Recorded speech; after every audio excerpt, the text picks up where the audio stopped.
ہے ہر جاندار چیز کو موت کا مزہ چکھنا ہے۔ آج ہم لوگ مرنے کے بعد آرام سے گھر آ جاتے ہیں، مر جاتا ہے انسان، اس کو جاتے ہیں قبرستان چھوڑ آتے ہیں، ہم اپنے ماحول میں اپنے سوسائٹی میں جینے لگتے ہیں، لیکن معلوم نہیں قبر کے اندر جس کو ہم چھوڑ کر کے آئے اس سے کیا سوال ہوگا، اس سے کیا سوال ہوگا اور اس کو کیا پریشانی ہوئے گا، معلوم نہیں ہے۔ حضرات محترم، جب ہم قبر تک چھوڑ آتے ہیں، قبر تک چھوڑ کر کے واپس چلے آتے ہیں، تین سوال ہوتا ہے اور وہیں قبر میں ہی جو سوال کا جواب دے دیتا ہے اس کے لیے وہیں جنت کا بسترا بچھایا جاتا ہے۔ بولے نا سبحان اللہ۔ قانون شریعت میں لکھی ہوئی ہے کہ جو یہ سوال کا جواب دیتا ہے من رب کا، عربی لفظ ہے، عربی گرامر ہے، من رب کا، کاف کا مطلب ہوتا ہے تیرا، من کا مطلب ہوتا ہے کون، تیرا رب کون ہے، من کا مطلب ہوا کون، کاف کا مطلب تیرا، تیرا رب کون ہے۔ یہ سوال کس سے ہوتا ہے؟ یہ سوال کس سے ہوتا ہے؟ جو قبر میں ہے اس سے ہوتا ہے۔ ہم تو چلے آتے ہیں واپس، پتہ نہیں قبر میں سوال کیا ہوگا، لیکن سوال کا جواب سنیے۔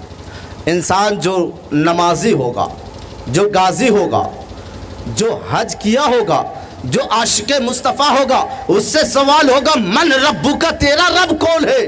وہ سوال کا جواب دے گا میرا رب اللہ ہے، میرا رب اللہ ہے۔ جو عاشق مصطفیٰ ہوگا اس کا یہ سوال کا جواب دے گا کہ میرا رب اللہ ہے، ربی اللہ، میرا رب اللہ ہے، ربی اللہ، میرا رب اللہ ہے۔ پھر دوسرا سوال ہوگا ماں دینوں کا، ماں دینوں کا، ماں کا مطلب ہوتا ہے کیا؟ یہ عربی آپ پڑھیں گے نا، حل کا بھی مطلب ہوتا ہے کیا، الف کا بھی مطلب ہوتا ہے کیا، ماں کا بھی مطلب ہوتا ہے کیا۔ ماں دینوں کا، تیرا دین کیا ہے، ماں دینوں کا تیرا دین کیا ہے۔ عاشق مصطفیٰ جواب دے گا دینی الاسلام، میرا دین اسلام ہے۔ سبحان اللہ، بولے نا، میرا دین اسلام ہے۔ پھر تیسرا سوال ہوگا ما کنت تقول فی ھذا الحق رجل، بتا کیا عقیدہ رکھتا تھا دنیا میں؟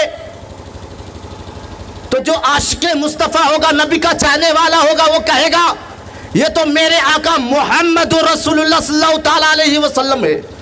آسمانی آواز آئے گی کہ یہ انسان، یہ آدمی سچ کہا ہے، اس کے لیے جنتی لباس بچھاؤ، جنتی لباس پہناؤ اور جنتی بسترا بچھاؤ اور سو جیسے دولہا سوتا ہے سو۔ کس کے لیے یہ ہوگا؟ جو یہ سوال کا جواب ہوگا، جو یہ سوال کا جواب دے گا، اس کے لیے آسمانی آواز آئے گی یہ بندہ سچ کہا ہے، یہ بندہ حق کہا ہے، اس کے لیے جنتی لباس لاؤ، جنتی لباس پہناؤ، جنتی بسترا لگا دو اور سو جیسے دولہا سوتا ہے۔ پھر گنہگاروں سے سوال ہوگا، جو گنہگاروں سے سوال ہوگا من رب کا، تیرا رب کون ہے، ماں دینوں کا، تیرا دین کیا ہے۔ تین سوال ہوئے گا، وہ سوال کا جواب نہیں دے گا۔ پھر آسمانی آواز آئے گی، پھر آسمانی آواز آئے گی اور کہے گا یہ بندہ بڑا ہی جھوٹا ہے، یہ بندہ بڑا ہی جھوٹا ہے، اس کے لیے دروگائے جہنم چھوڑ دیا جائے اور جہنم کا آگ کا بسترا بچھایا جائے اور جہنم کا لباس پہنایا جائے۔ اللہ اکبر۔ آپ کیا سمجھتے ہیں؟ آپ کیا سمجھتے ہیں؟ اب اس کے لیے دروگائے جہنم قیامت تک کے لیے اس انسان کو زندہ کرے گا اور بڑے بڑے ہتھوڑے سے مارتا رہے گا، وہ مر جائے گا، پھر اسے زندہ کرے گا، ایسے قیامت تک اس کے ساتھ چلے گا۔ اور کتابوں میں آیا ہے کہ سانپ بچھو چھوڑ دیا جائے گا۔ کس کے لیے؟ جو سوال کا جواب نہیں دیا اس کے لیے۔ سانپ بچھو کو چھوڑ دیا جائے گا، اسے ڈسے گا، کاٹے گا اور یہ معاملہ قیامت تک رہے گا۔ حضرت عیسیٰ علیہ السلام قبرستان سے گزر رہے कब्रिस्तान से गुजरते तो क्या देखते हैं? कब्र पे अज़ाब इलाही हो रहा है। हज़रत ईसा अलैहिस्सलाम चले जाते हैं, कुछ दिनों के बाद, मुद्दतों के बाद वापस आते हैं तो क्या देखते हैं? जिस कब्र पे अज़ाब इलाही हो रहा था, अब वो अज़ाब इलाही नहीं है, बल्कि वो कब्र जन्नत की एक बागों में से एक बाग बन चुका है। हज़रत ईसा अलैहिस्सलाम ये मंजर को देखकर परेशान हो जाते हैं। हज़रत ईसा अलैहिस्सलाम अल्लाह तबारक व तआला की बारगाह में अर्ज़ करता, मौला जब मैं यहाँ से गया था तो ये कब्र पे अज़ाब इलाही हो रहा था, अब क्या मामला है, क्या मंजर है? जब मैं वापस आया तो देखता हूँ अब वो कब्र में अज़ाब नहीं हो रहा, बल्कि वो जन्नत के हकदार हो गया है। सुभान अल्लाह, सुभान अल्लाह। तो रब तबारक व तआला इरशाद फरमाता है, ऐसा सुनो, ऐसा सुनो, जो इंसान को तुमने देखा कब्र में अज़ाब हो रहे थे, अब अज़ाब को हटा लिया गया। क्यों हटा लिया गया? आज उसका लड़का 7 साल का हो गया है और उसकी माँ एक मकतब ले जाती है, ले जाने के बाद कहती है, हाफिज साहब मेरे बेटे को हाफिज कुरान बना दीजिए। आज इस महफिल में कितने आदमी का ये शौक है, ये तमन्ना है कि मेरे बेटे को हाफिज कुरान बना दे? नहीं, सबका यही ख्वाहिश है कि मेरा बेटा इंजीनियर बने, मेरा बेटा डॉक्टर बने। डॉक्टर बनेगा तो 50,000 कमाएगा, इंजीनियर बनेगा तो 50,000 कमाएगा। ये हमारे मुआशरे का ये है। कोई ये नहीं चाहता कि मेरा बेटा हाफिज कुरान हो जाए। हज़रत ईसा अलैहिस्सलाम रब तबारक व तआला की बारगाह में अर्ज़ किया, मौला जब मैं यहाँ से गया था तो इंसान पे अज़ाब इलाही हो रहा, अब अज़ाब इलाही हटा दिया गया, क्या मामला, क्या मंजर है? रब तबारक व तआला इरशाद फरमाता है, ऐसा सुन, वो इंसान बड़ा ही गुनहगार था, बदकार था, सियाकार था, खताकार था, लेकिन आज उसका लड़का 7 साल का हो गया। उसकी माँ एक मकतब ले जाती है, ले जाने के बाद कहती है मेरे बेटे को हाफिज कुरान बना दीजिए, मेरे बेटे को हाफिज कुरान बना दीजिए।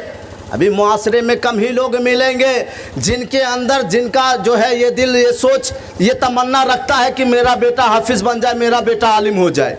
ये कम ही दौर में, अभी के दौर में कम ही आदमी मिलेगा, और मिलने वाला यही कहेगा कि मेरा बेटा इंजीनियर बन जाए, मेरा बेटा डॉक्टर बन जाए। हाँ बनाइए, डॉक्टर भी बनाइए, इंजीनियर भी बनाइए, लेकिन कुरान की तालीम दीजिए।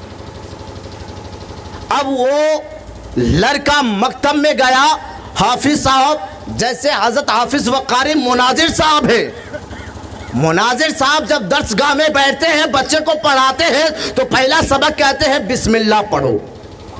बोलिए ना सुभान अल्लाह। बिस्मिल्लाहिर्रहमानिर्रहीम पढ़ो। अब वो लड़का बिस्मिल्लाहिर्रहमानिर्रहीम पढ़ रहा है। अब बार बार बिस्मिल्लाहिर्रहमानिर्रहीम बिस्मिल्लाहिर्रहमानिर्रहीम पढ़ता था वो लड़का। अल्लाह तबारक व तआला इरशाद फरमाता है, फरिश्तों गवाह हो जाओ, जिसका बेटा जमीन के ऊपर मेरा नाम लेता है, मैं कैसे गवारा करूं कि उसके बाप जमीन के नीचे अजाब दूं। अब वो अजाब को हटा देता हूं और जन्नत का हकदार बना देता हूं। अब अजाब नहीं और जन्नत का हकदार बना देता हूं। अब हजरात मोहतरम समात कीजिए, अभी वो लड़का बिस्मिल्लाहिर्रहमानिर्रहीम पढ़ाई है, हाफिज कुरान नहीं हुआ। अभी वो लड़का हाफिज कुरान नहीं बना है। सिर्फ बिस्मिल्लाह की बरकत के वजह से उसके बाप को जो अजाब हो रहा था वो अजाब को हटा लिया गया और जन्नत का हकदार बना दिया। तो हजरात मोहतरम, आप कब्रिस्तान जाए, अभी तो मामला ये भी है कि हम कब्रिस्तान जाते हैं तो गुफ्तगू करते हुए जाते हैं। हम अगर कब्रिस्तान भी जाते हैं तो गुफ्तगू करते हुए जाते, बातें चीत करते हुए जाते, दुनियावी बात करते हैं। उलमाए कराम फरमाते हैं जब तुम कब्रिस्तान जाओ तो मुर्दे को सलाम करो, लेकिन हम लोग करते नहीं हैं, गुफ्तगू करते हुए जाते हैं। और बहुत सारा मामला ये भी है कि कब्रिस्तान पहुंचते हैं तो देखते तंबाकू लटाते हुए जाते। आपको डर नहीं लगता क्या? आपको भी मरना है, उसी मिट्टी में मिलना है। आज आप कब्रिस्तान भी जाते हैं तंबाकू लटाते हुए, दुनियावी बातें करते हुए जाते। क्या आपने बिस्मिल्लाह नहीं सीखा है? क्या आपने कुरान की आयत नहीं पढ़ा है? क्या अगर आप आलिम साहब के करीब रहते तो आलिम साहब के सोबत में रहते तो आज तंबाकू नहीं लटाते बल्कि कुरान की आयत पढ़ते हुए जाते हैं। हजरत मोहतरम, आप कब्रिस्तान जाए तो कब्र वालों को सलाम किया करे। उलमाए कराम फरमाते हैं जब कब्रिस्तान जाओ तो सलाम किया करो। क्यों? वो सलाम का जवाब देते हैं। किताबों में आया है कि जूतियों की आवाज को सुनता है। तो आप जब कब्रिस्तान जाए तो मुर्दों को सलाम करे। एक कब्र वालों तुम पर सलामती हो, एक कब्र वालों तुम पर सलामती हो। जब आप कब्रिस्तान जाए तो सलाम पेश करें। अगर आपको कुछ नहीं आता है तो बिस्मिल्लाहिर्रहमानिर्रहीम पढ़ करके दुआ करे, ए मौला इस कब्रिस्तान में जितने भी है मौला अजाब में फंसा है मौला, इस बिस्मिल्लाह की बरकत की वजह से उस अजाब को हटा दे और जन्नत का हकदार बना दे। ये आप दुआ करें हर मोमिन के लिए। कब्रिस्तान में जाए गुफ्तगू ना करे, खुदा के वास्ते गुफ्तगू ना करे। वहाँ जाइए, आप सलाम पेश कीजिए और दुआ जो है आप कीजिए, सबों के लिए दुआ कीजिए। तो हज़रात मोहतरम, मैंने अभी जिस आयत करीमा की तिलावत का शर्फ हासिल किया, कुल्लु नफ्सिन ज़ायक़तुल मौत, हर नफ्स को मौत का मज़ा चखना है, हर नफ्स को मौत का मज़ा चखना है। तो अल्लाह तबारक व तआला की बारगाह में दुआ है, मौला अपने हबीब